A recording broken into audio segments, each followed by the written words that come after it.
Alors, très chers amis, bienvenue à cette nouvelle édition de Comment prêcher l'Évangile. Dans la dernière édition, nous avons vu ce que c'est que évangéliser et nous avons dit que c'est l'art de communiquer l'Évangile et nous avons dit que l'Évangile, c'est la bonne nouvelle.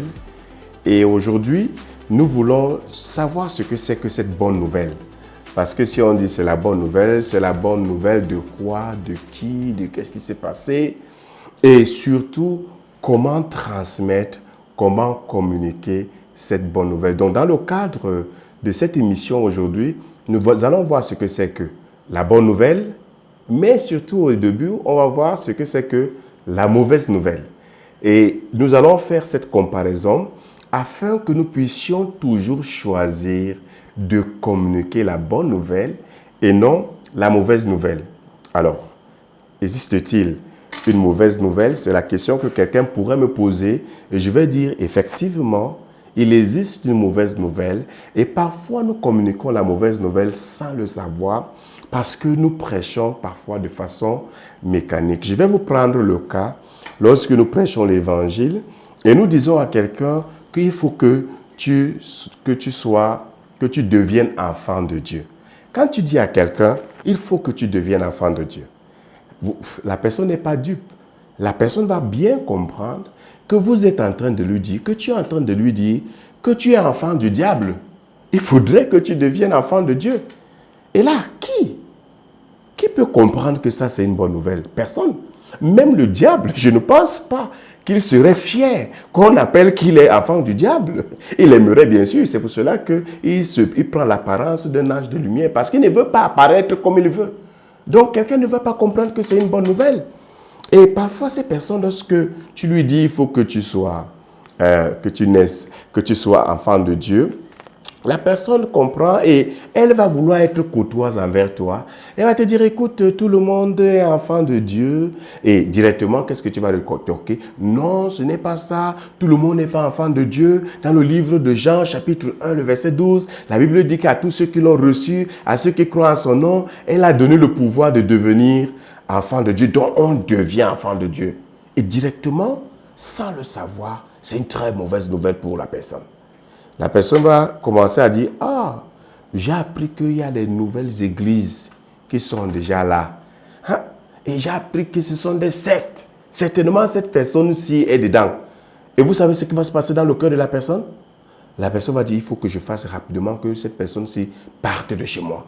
Tout ce que tu vas dire, il va dire oui, va dire oui, va dire oui. Et à la fin, la personne ne comprend rien.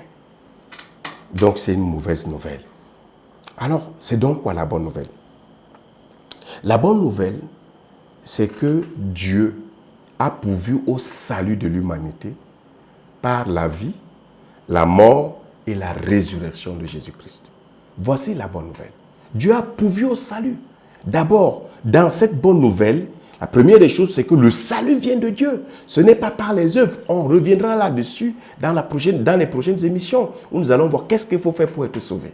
Donc, le salut vient de Dieu. Dieu a pourvu. C'est Dieu qui pourvoit au salut de l'humanité. Ce n'est pas l'Église, ce n'est pas moi, ce n'est pas la personne qui nous écoute. Et de deux, il n'a pas pourvu ça dans une église en nous donnant de faire une chose ou une autre. Non. Il a pourvu ça en une personne, par sa vie, sa mort et sa résurrection. Donc, lorsque nous prêchons l'évangile, nous ne venons pas dire à quelqu'un tout simplement, oh, sache que Dieu a pourvu à la vie. Non, non, non. Ce n'est pas ce qui se passe. Ce n'est pas comme ça. Je vais vous prendre deux cas. Prenons une chaîne de télévision ou bien de radio qui est pro-gouvernementale. Lorsqu'il y a un événement comme un accident, comment est-ce que le reporter va reporter l'événement? Voici ce qu'il va dire par exemple.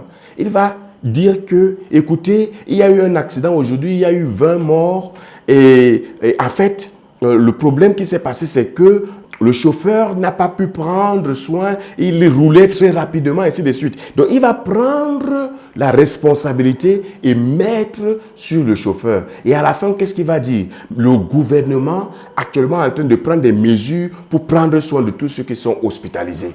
Vous voyez comment est-ce qu'il ne va pas... Vous voyez, là, il annonce quelque chose avec quelque chose. Il annonce quelque chose, mais il embellit le gouvernement. Mais lorsque c'est une chaîne qui est à l'opposition du gouvernement, qu'est-ce qu'il va dire? Il va dire, il y a eu un autre accident a eu lieu encore dans la route XY.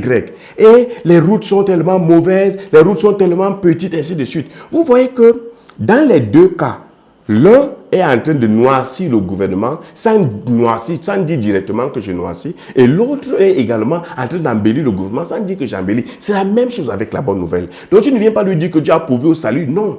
Il faudrait que dans le processus de la communication de l'évangile, du texte, du message biblique que tu es en train de présenter à la personne, que la personne perçoive, que la personne comprenne effectivement que Dieu a pourvu à son salut par la vie, la mort et la résurrection de Jésus-Christ. Et il ne reste qu'à cette personne de croire en Jésus-Christ. Voilà la bonne nouvelle, mes frères. C'est ce qu'il faut prêcher. Et si nous prêchons de cette manière, la personne va accepter Christ dans son cœur comme son Seigneur et Sauveur personnel.